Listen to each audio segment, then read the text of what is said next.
Assalamualaikum warahmatullahi wabarakatuh. Bagaimana kabar kalian semua? Insya Allah dalam keadaan baik-baik saja kan? Amin amin ya robbal alamin. Perkenalkan, nama saya Jose Abdallah. Saya mahasiswa Universitas Siliwangi, Fakultas Keguruan dan Ilmu Pendidikan, Program Studi Pendidikan Matematika. Pada kesempatan kali ini, saya akan membahas sebuah materi, yaitu tentang transformasi geometri.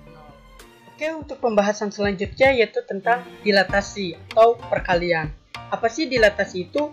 Dilatasi adalah suatu transformasi yang merubah ukuran atau skala bangun geometri tanpa merubah bentuk. Nah, contoh dalam kehidupan sehari-hari, ketika kita menggunakan mikroskop, ketika kita dalam mengamati bakteri yang tadinya tidak terlihat, ketika kita menggunakan mikroskop, maka bakteri tersebut akan terlihat. Contoh lain yaitu ketika menggunakan kaca pembesar dan lain sebagainya. Nah, inilah contoh dari sebuah dilatasi.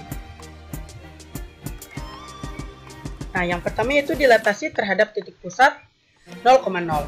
Coba perhatikan gambar di samping. Nah, titik A, X, Y didilatasikan ke titik X aksen, Y aksen oleh dilatasi O, K, maka berlaku OA aksen sama dengan K dikali OA, di mana panjang OA aksen itu sama saja panjang OA dikali K. K itu sebuah nilai. Nah, maka OA aksen per OA sama dengan K. Coba kita perhatikan gambarnya, karena segitiga OAX itu sebangun dengan segitiga OA aksen X aksen, maka diperoleh yang pertama OX aksen per OX sama dengan OA aksen per OA. Maka OX aksen per OX kan di sini kita bisa ubah dengan nilai K sama dengan K. Sehingga OX aksen itu sama saja dengan X aksen dan OX itu sama saja dengan X. Nah, sehingga diperoleh X aksennya yaitu K dikali X. Nah, untuk yang kedua itu A aksen X per AX sama dengan OA aksen per OA, sehingga bisa kita ubah A aksen X per AX sama dengan K, dimana A aksen X itu sama dengan Y aksen dan AX itu sama dengan Y, maka Y aksen sama dengan KY.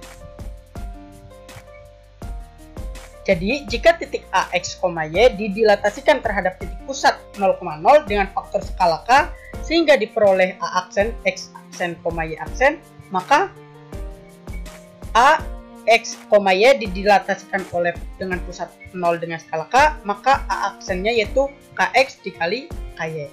Atau bisa kita tulis dengan bentuk matriksnya yaitu seperti ini. Nah, begitu pula dengan dilatasi terhadap titik pusat P, A, B. Sama saja konsepnya dengan dilatasi dengan pusat 0,0. Coba perhatikan gambarnya. Sama saja, akan tapi berbeda pusatnya. Sehingga, jika titik AX, Y didilatasikan terhadap titik pusat P, A, B dengan faktor skala K, sehingga diperoleh A aksen, X aksen, Y aksen, maka AX, Y didilatasikan terhadap P, K, dengan maka A aksennya yaitu K dikali X min A ditambah A, K dikali Y min B ditambah A. Atau bisa kita tulis dengan bentuk matriksnya yaitu seperti ini. Oke, kita menuju ke contoh soal. Bayangan titik P yaitu negatif 6,3 oleh dilatasi terhadap pusat 0,0 dengan faktor skala negatif 2 adalah, nah, di mana pusatnya itu 0,0 dengan faktor skala negatif 2 itu rumusnya seperti ini. Kita substitusikan X aksen, Y aksen sama dengan faktor skalanya itu negatif 2, maka negatif 2, 0, 0, negatif 2. X dan Y-nya itu negatif 6 dan 3. Hingga kita kalikan, negatif 2 dikali negatif 6 itu sama dengan 12. Dan negatif 2 dikali 3 yaitu negatif 6. Sehingga bayangan titik P adalah P aksen yaitu 12, negatif 6. Nah, oke, pembahasan selanjutnya yaitu tentang komposisi transformasi. Apa sih komposisi transformasi itu? Komposisi transformasi adalah pengerjaan dua atau lebih transformasi secara berurutan. Perhatikan gambar di samping.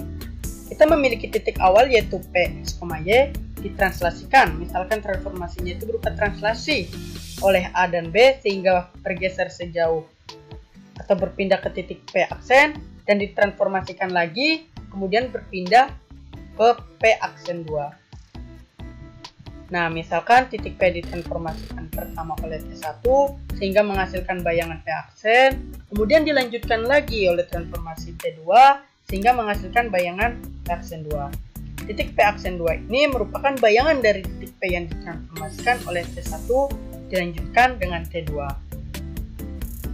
Oke, kita menuju ke contoh soal. Titik A yaitu 6,3 ditranslasikan oleh T1 sama dengan 2,-3, kemudian dilanjutkan dengan T2 sama dengan -1,4. Bayangan titik A adalah, nah, yang pertama yaitu titik A 6,3 ditransformasikan atau ditranslasikan oleh 2 dan -3 sehingga diperoleh A aksennya yaitu 6 ditambah 2, 3 ditambah -3 sehingga diperoleh aksennya itu 8,0.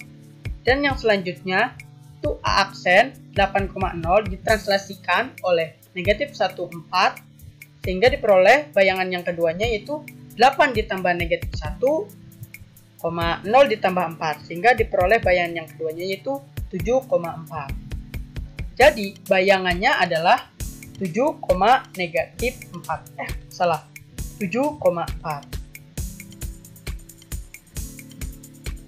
Oke, contoh soal yang selanjutnya yaitu titik P 3,-4 dicerminkan terhadap garis Y sama dengan 2, kemudian dilanjutkan terhadap garis Y sama dengan -1. Bayangan terakhir titik tersebut adalah, nah, awalnya itu titik P A, B dicerminkan oleh garis Y sama dengan 2 menghasilkan bayangan yang pertama, dilanjutkan dicerminkan dengan garis Y sama dengan -1 sehingga menghasilkan bayangan yang kedua.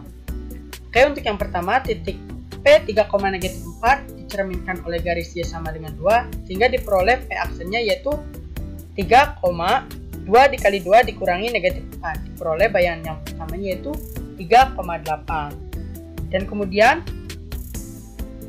dicerminkan lagi oleh garis Y sama dengan -1 sehingga diperoleh bayangan yang keduanya yaitu 3,2 dikali -1 dikurangi 8 sehingga diperoleh P aksennya yaitu atau bayangan yang keduanya 3,-10. Jadi bayangannya adalah 3,-10. Alhamdulillahirrabbilalamin. Akhirnya video dari saya telah selesai. Semoga video kali ini dapat bermanfaat untuk kalian semua.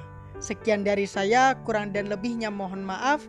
Sampai jumpa di video selanjutnya. Wassalamualaikum warahmatullahi wabarakatuh.